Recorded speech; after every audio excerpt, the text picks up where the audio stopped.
مشروع حلقة النهاردة هو محل أدوات منزلية. تعالوا نشرح كل حاجة تخص المشروع ده ومحتاجين نعرفها بالتفصيل. قبل أي حاجة عايز أقول لكم إني اشتغلت في مجالات كتير، بس مجال الأدوات المنزلية ده هو أكتر حاجة أنا حبيته وكملت واستمريت فيه، فده أكتر مشروع هتلاقيني شرحه لك بالتفصيل واخد حقه وزيادة لأني بشرحه لك وأنا في قلب المجال. فاعمل لايك واشترك معانا في القناة، لأنك لو مش مشترك فأنت فايتك كتير، ومش هقول لك فايتك إيه، أنت اتفرج معانا على الحلقة للنهاية، ولو عجبتك ادخل على القناة وشوف العظمة اللي فايتاك. في الحلقة دي هنجاوب على أسئلة كتير تخص المشروع ده، زي اقدر ابدا بكام، ازاي اختار المحل، ازاي اجهز المحل، اجيب بضاعه من فين بسعر كويس، ازاي اقسم الفلوس اللي معايا، ازاي اسوق للمحل عشان اضمن ان احقق مبيعات باذن الله، ازاي اسعر البضاعه واحط ربح كام، ايه النصايح والتريكات بتاعه المجال اللي محتاج اعرفها ولا غنى عنها عشان اضمن نجاح مشروعي. نروح لاول سؤال وهو اقدر ابدا بكام. من فتره كنت اتكلمت عن المشروع ده وقلت انك تقدر تبدا فيه ب 50,000 جنيه، لكن بعد تغير الاسعار اللي حصل في الفتره الاخيره فانا عاوز اقول لك انك دلوقتي محتاج 100,000 جنيه عشان تقدر تبدا في مشروع زي ده. نروح للسؤال الثاني وهو ازاي اختار المحل وازاي اجهزه.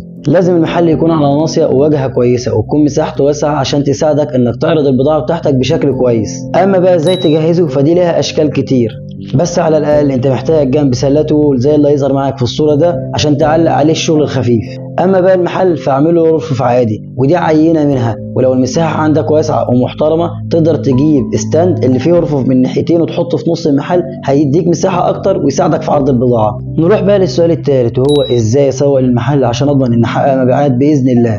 بص يا غالي، لازم تكون محدد مبلغ للدعايه والاعلان من قبل ما تبدا، وفي عندك طرق كتير قوي للتسويق والدعايه للمحل، وانا اقول لك على شويه امثله وانت اختار منها. اعمل عرض او اتنين بمناسبه الافتتاح واعمل لهم بوستر حلو وحطه قدام المحل. تقدر تطبع كروت او ورق بحجم صغير، ويا سلام لو تكون الوان وتكون كاتب فيها بيانات المحل وتقول فيها انك عامل خصومات وعروض بمناسبه الافتتاح. تقدر تعمل صفحه على الفيس او الانستجرام او التيك توك وتعمل لها اعلان ممول وتخليه مخصص للمنطقه اللي انت فيها. نروح للسؤال الرابع وهو السؤال الاهم معانا في الحلقه، اجيب بضاعه من فين بسعر كويس. بص يا غالي، في المجال ده في اماكن كتير منها العتبه ومستورد وغيرهم، بس خدها نصيحه بقى من واحد في قلب المجال ابو النمرس، مفيش احسن منها، وده عشان اسعارها ممتازه والتشكيله فيها كامله، وهناك المنافسه شرسه ما بين التجار.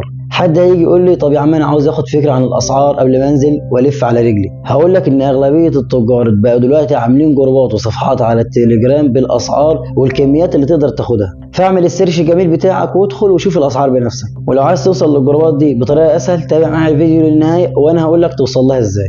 نروح للسؤال الخامس وهو ازاي اقسم الفلوس. بص يا غالي، قبل ما تعرف ازاي هتقسم الفلوس عايزك تعرف ايه هي اقسام المجال اللي احنا فيه ده الاول، وهم قسمين: لوكسيات ورفايع. اللوكسيات وهي زي الأطقم والحاجات الغالية زي الطقم الصيني والإزاز بتاع النيش وأطقم الجرانيت والسيراميك والتيفال وغيرهم. أما الرفايع فهي الحاجات الخفيفة زي المضارب والسكاكين والمقصات ولوازم الحمام ولوازم المطبخ الخفيفة والبلاستيكات وغيرهم. فلو أنت هتبدأ برأس مال صغير فبلاش تفكر حتى إنك تقرب من قسم اللوكسيات، لأنها تسحب منك السيولة كلها. هي مكسبها حلو بس بيعها مش سريع، فخليك في الرفايع، شغلها خفيف وسريع وبتحرق معاك اكتر. وعلى فكره انا عن نفسي بدات بالرفايع بس وما فكرتش اقرب من اللوكسيات غير بعد فتره. اما بخصوص ازاي تقسم الفلوس ف 5000 جنيه للدعايه والتسويق، 10,000 جنيه لتجهيزات المحل، 50,000 جنيه كدفعه اولى للبضاعه، 35,000 جنيه كدفعه ثانيه للبضاعه. طبعا انت مستغرب انا ليه بقول لك هات البضاعه على دفعتين على الاقل. اولا عشان تعرف تاخد وقتك وراحتك وانت بتجيب البضاعه، اتنين عشان تسمع راي العملاء وتشوف هم حبوا ايه اكتر وايه اللي هم محتاجينه فتهتم بيه في الدفعه الثانيه. نروح للسؤال السادس وهو ازاي اسعر البضاعه واحط ربح كام. بعيد عن ان الواحد بيشوف ناس بتحط نسبه ربح عاليه قوي، فانا شايف ان نسبه 30% كويسه جدا وانا عن نفسي شغال بيها، فخليك ماشي بمبدا اكسب قليل وبيع كتير تكسب كتير. نروح لاخر نقطه وهي ايه التريكات والنصايح بتاعه المجال اللي محتاج اعرفها عشان اضمن نجاح مشروعي.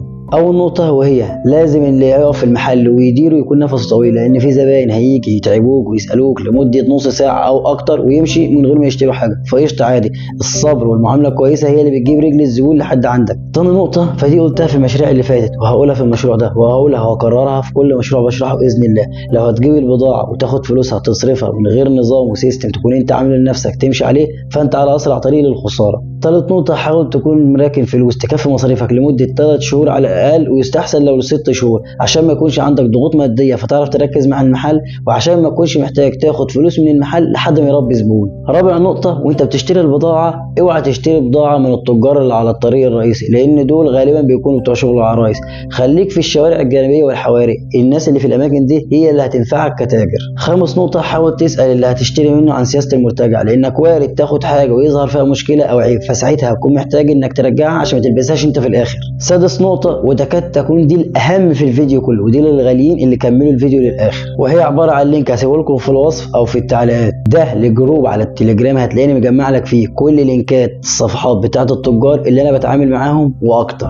بص، مفيش هدية احلى من كده. كده انا خلصت اللي عندي ولخصت لك كل اللي انت محتاج تعرفه عشان تبدأ في مشروع زي ده. ما تنساش تعمل لايك وتشترك في القناة، ولو عندك مشروع محتاجنا نشرحه اكتبه لنا في الكومنتات تحت واحنا هنشرحه قريب بإذن الله. سلام.